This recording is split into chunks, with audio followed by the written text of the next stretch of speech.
ዛሬ ለእናንተ ለተመልካቾቼ በጣም አዲስና በጣም ቆንጆ ነገር ነው ይዤላችሁ የመጣሁት። እንደምታውቁት ፋይናንስ ሴክተር ላይ ነው የምሰራው። ምንም አይነት ጥያቄ በተለይ የብድር ሁኔታዎች እንዲሁም ፋይናንስ ላይ በተመለከተ ምንም አይነት ጥያቄ ስፔሻሊ ብድርን በተመለከተ ምንም አይነት ጥያቄ ካላችሁ ኮሜንት ቦክስ ላይ አስቀምጡልኝ። ኢሚዲየትሊ ለእያንዳንዳችሁ ወደዛውኑ መልስ መሰጣችሁ ይሆናል።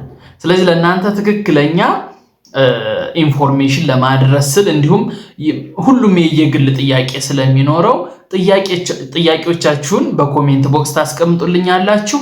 እኔ ኢሚዲየትሊ ወደዛውኑ መልስ እየሰጠኋችሁ እንሄዳለን ማለት ነው። ቤተሰብ ሁኑ። ሰብስክራይብ ማድረግ እንዳይረሳ፣ ቪዲዮን ላይክ አድርጉ።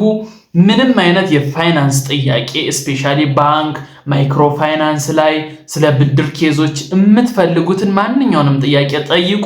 ኢሚዲየትሊ ኮሜንት ቦክስ ላይ እመልስላችኋለሁ ማለት ነው። ሰብስክራይብ ማድረግ እንዳይረሳ። በቀጣይ በአዲስ የፋይናንስ ኢንፎርሜሽን እመለሳለሁ። ቴንኪው